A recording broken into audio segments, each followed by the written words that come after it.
Hello అండి. అందరికీ నమస్తే. ఇంకా ఈరోజైతే నేను కరాచీ హల్వా అయితే చేశానండి. అది ఎలా చేశానో మీకు ఇప్పుడు చూపిస్తాను. ఫస్ట్ టైం అయితే ట్రై చేశాను. కానీ చాలా బాగా వచ్చిందనిపించింది. ఆ ప్రాసెస్ ఇప్పుడు మీకు చూపించబోతున్నాను. ఒకసారి చూసేయండి.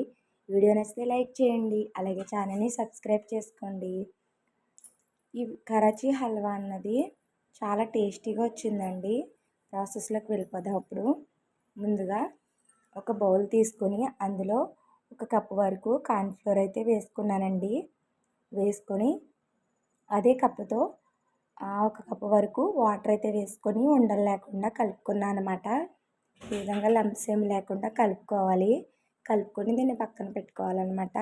తర్వాత స్టవ్ ఆన్ చేసి ప్యాన్ పెట్టుకొని ఏ కప్తో అయితే కార్న్‌ఫ్లోర్ తీసుకున్నామో అదే కప్పుతో ఒక కప్పు వరకు షుగర్ అయితే తీసుకున్నానండి. తర్వాత అదే కప్తో ఒక కప్పు వరకు వాటర్ వేసుకున్నాను. కొద్దిగా వాటర్ అటు ఇటు ఎక్కువైనా కొంచెం పర్వాలేదండి. వాటర్ కూడా వేసుకుని బాగా అయితే మరిగించుకోవాలన్నమాట. అంటే పంచదార కరిగేంత వరకు మరిగించుకుంటే సరిపోతుందండి. పాకమేమి రావక్కర్లేదు. ఈ విధంగా పంచదార కరిగేటప్పుడే కొద్దిగా ఇలాచీ పౌడర్ అయితే వేసుకోవాలండి. వేసుకొని బాగా కలుపుకోవాలన్నమాట.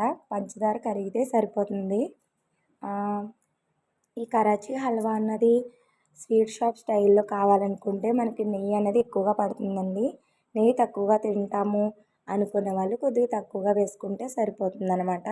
ఇప్పుడు ఇలాచీ పౌడర్ కూడా వేసుకొని బాగా పంచదార అనేది కరిగేంత వరకు అయితే కరిగించుకోవాలన్నమాట. చూస్తున్నారు కదా, పంచదార అనేది కరిగిపోతుంది. ఇప్పుడు ఇది కరిగిపోయిన తర్వాత ముందుగా కలిపి ఉంచుకున్న కార్న్‌ఫ్లోర్ మిశ్రమాన్ని అయితే ఇందులో వేసుకోవాలండి. వేసుకొని లో టు మీడియం ఫ్లేమ్లో మాత్రమే ఈ ప్రాసెస్ అనేది జరగాలండి. ఇప్పుడు కలుపుకుంటూ ఉండాలన్నమాట. కలుపుకుంటూ ఉండాలి, లేదంటే అడుగంటేస్తుంది అనమాట. చూస్తున్నారు కదా, దగ్గరికి పడిపోతుంది. ఈ విధంగా కలుపుకునేటప్పుడే కొద్ది కొద్దిగా నెయ్యి అయితే వేసుకుంటూ ఉండాలండి.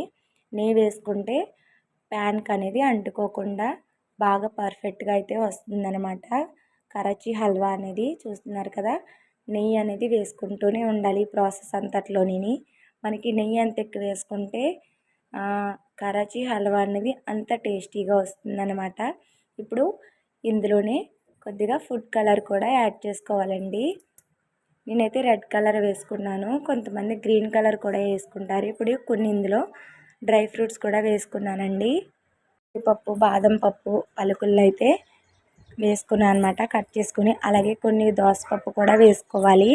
వేసుకొని ఫుడ్ కలర్ కొద్దిగా తక్కువ అనిపించిందని కొద్దిగా అయితే వేసుకున్నాను అనమాట. వేసుకొని బాగా కలుపుకోవాలి.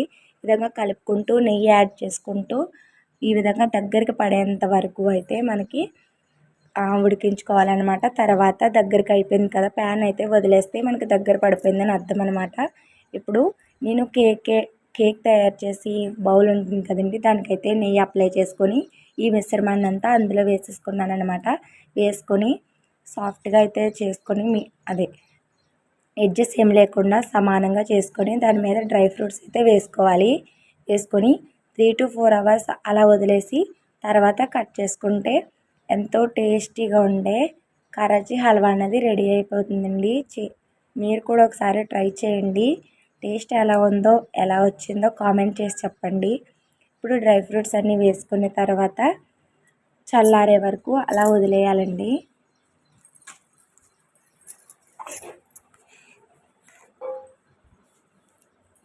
ఇప్పుడు చల్లారిన తర్వాత ఈ విధంగా మనకి ఏ షేప్లో కావాలో ఆ షేప్లో అయితే కట్ చేసుకుంటే సరిపోతుందండి.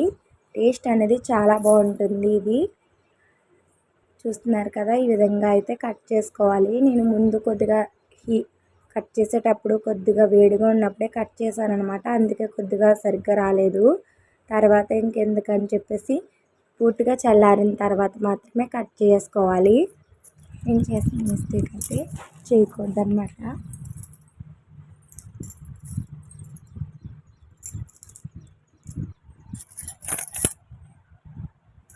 చూస్తున్నారు కదా, ఎంతో టేస్టీ అండ్ ఎమ్మీగా ఉండే కరాచీ హల్వా అయితే రెడీ అయిపోయింది. ఇది ఇప్పుడు నేను రాఖీ పండుగ స్పెషల్ అని చేశానండి. వీడియో నచ్చితే లైక్ చేయండి, అలాగే ఛానల్ని సబ్స్క్రైబ్ చేసుకోండి. Thank you for watching. Bye bye.